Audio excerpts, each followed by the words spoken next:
Okay, hello everybody. Welcome to a presentation, Cybersecurity Communication Strategies.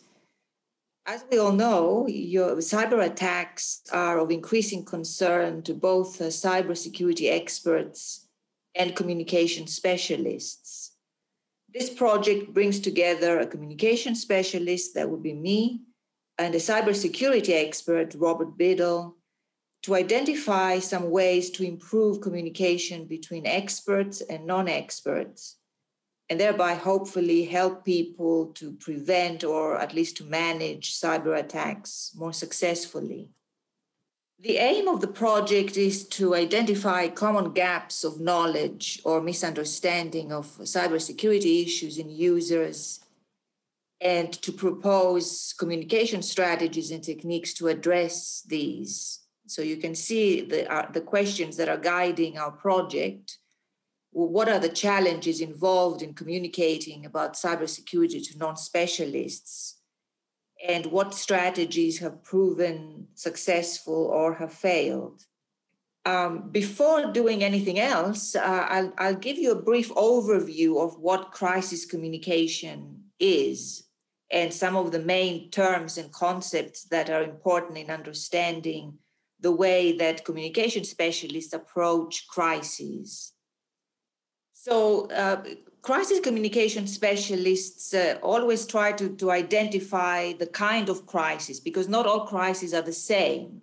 And so understanding the type of crisis understands also the ways that it can be more effectively managed and the different participants and actors that are involved. There are different ways to classify crises. This is just one very common, widespread way to look at it in terms of preventable crises. That means that something could have been done to prevent it. So maybe the crisis was because of some kind of accident that could have been prevented with better risk management, for example, or better security measures. Or it could be unpreventable, like in natural disasters. At the same time, a crisis can be intentional when someone actually initiates the crisis with intent to sabotage or something along these lines. Or it could be unintentional. So it happened because of some human error, perhaps, or in an unexpected, unintentional way. The way that the crisis is framed, whether it's framed as preventable or unpreventable or intentional, is very important because it affects how much attribution of blame the public places on the organization that has suffered the crisis, and thereby also the degree of image repair that is needed to restore the company reputation. So, for example, if the company can actually prove that they are also victims of the crisis, that they did everything they could to prevent it, but in fact were not able to, then there is likely to be less attribution of blame. And so it would be much easier to bounce back. And so a lot of companies try to do that and present themselves as victims and not perpetrators, or not as having played a more active role in actually encouraging the crisis to happen. In addition to the types of crises, it's important to look at the different stages. So crisis events are a narrative, basically. So they have different events, different actions that take place in different stages or phases of the crisis.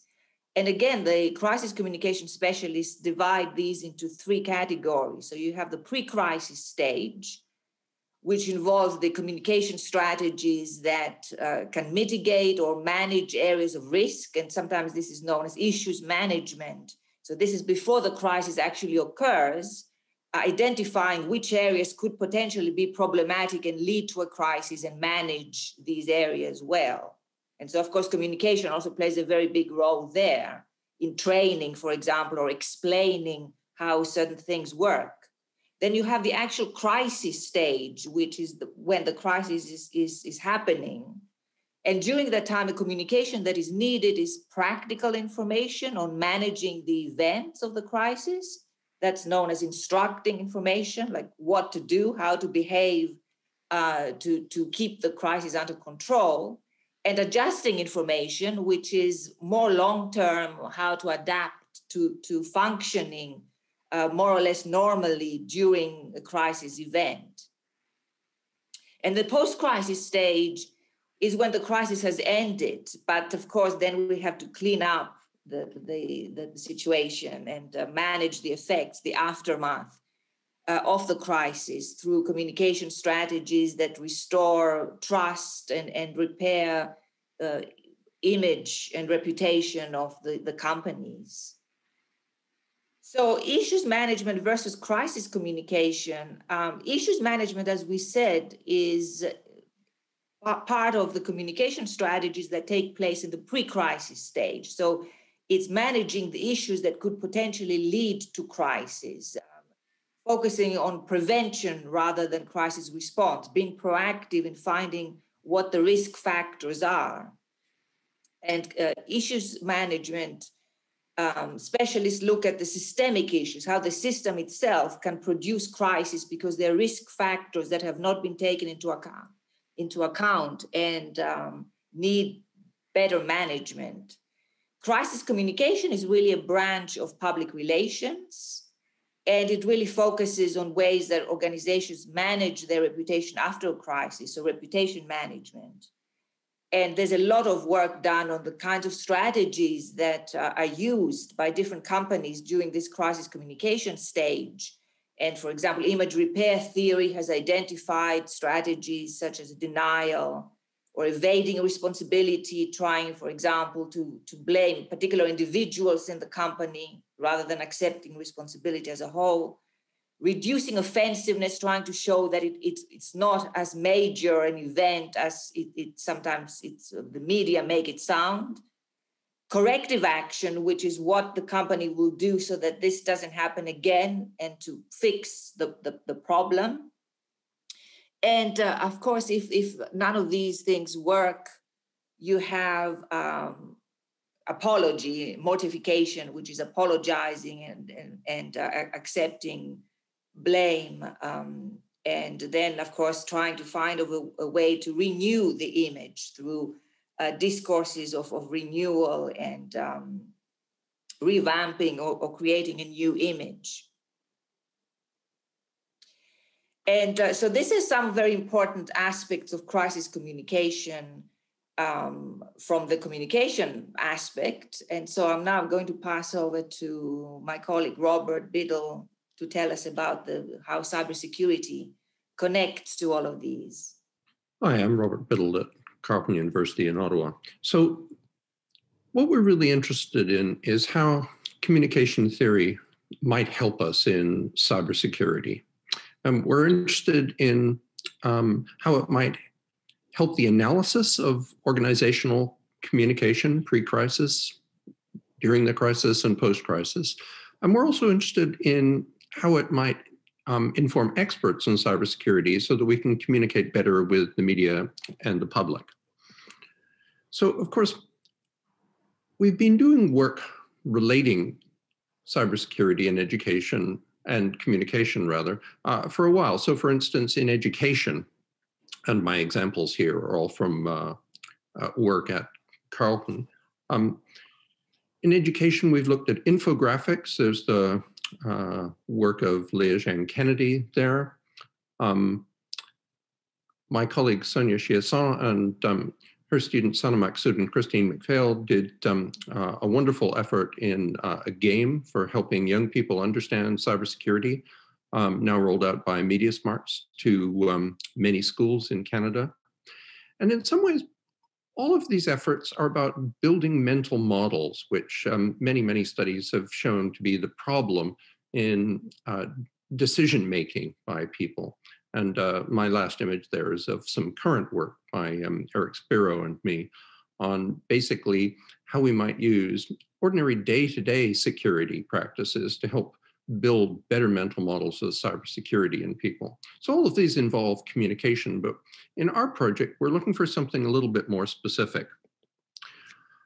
A good example of the potential here comes again from work of my colleague Sonia Chiasson and her students, in particular, Leah Jean Kennedy and others, when they studied a ransomware attack at a large academic institution and interviewed a number of people who'd been affected by it. And their findings were very interesting. It was clear that there was emotional toll on people. They needed social support. There was financial cost, and there was an increased burden on them. And the key finding in their study is that the organization here really needed to have had a plan, but not just have a plan, but to share that plan, to provide a timely response and to give victims a voice. And they summarized by saying communication is the key. And this was by far the most requested component by their participants. They wanted communication during and after the incident. They wanted it to be frequent and upfront. They wanted it especially frequent when it was actually happening or it just happened, and then still quite frequently in the near aftermath. And they also wanted explicit closure when they would hope to hear from an official source that everything had now been resolved. So while their findings are for the need for that, we might think that communication theory might help inform exactly how this communication might be planned and carried out. More specific still, as a study done by our student Zara Hassan Zada last year and published this year in Graphics Interface, which used image repair, one of the crisis communication theories, and also narrative semiotics to study the communication after the Equifax breach. And in particular, what Zara did is she studied the differences between the communications that came from Equifax and those in the technical news media. And the diagrams show the roles that are positioned in the two stories. So for instance, in the top diagram, the text from Equifax shows that the attacker is the subject who is after consumer information. But in their narrative, Equifax positions themselves as an opponent of the attacker and thus will protect the consumer information. Now, in the technical news media, the story told is rather different.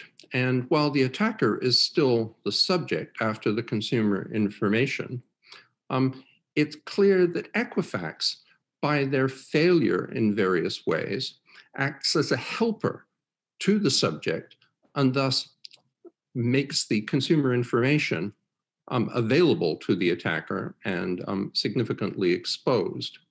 So the result of this, studied by Zara in a follow-up study where she showed the different texts to participants and asked them to rate various issues about the data breach, showed that those who read the Equifax text assigned less accountability to Equifax.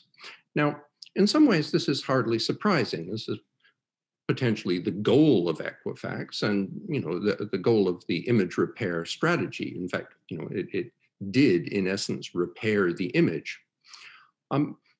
But we also have to consider what this means for the mental model of people about data breaches, because if they don't realize that the organization here was actually, by their omissions and mistakes, helping the attacker, then they have an incorrect mental model of what happened that might be the reason for, as is reported, many people who use services that are subject to data breach keep using the same service afterwards, and they basically ascribe very little accountability.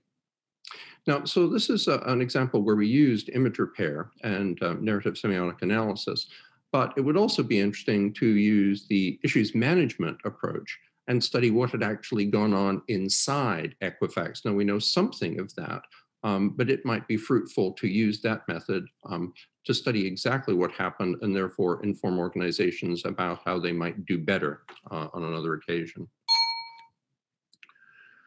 So our last example has to do with communicating with the public. And this is a somewhat frivolous slide that I have. We're really wondering if one of the latest trends in publicity about cyber attacks really helps.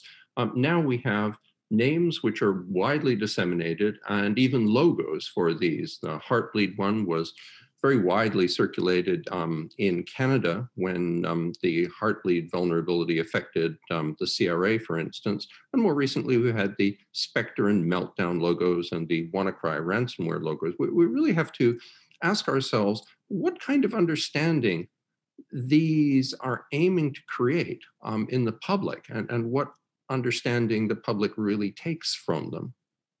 So more specifically about communicating with the public, what we're really interested in finding out is how we can do better. Those of us who are supposed to know something about cybersecurity, how can we learn from communication theory to do a better job? And we're interested in hearing from you in the discussion section after this panel. Now, if you don't have time during the discussion section, we've made a little questionnaire, and you can see the URL there, which basically asks the same questions. And those questions are, well, when you talk to the media, when you talk to the general public, what are the questions you're asked?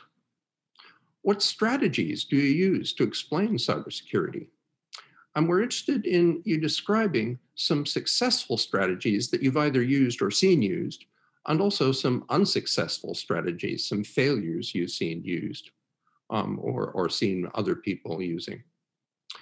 Okay, that's it. We're just beginning this project, although we have done one study. We look forward to do more, and we're particularly interested in this aspect of communicating with the public, and we look forward to hearing from your comments about that. Thanks very much.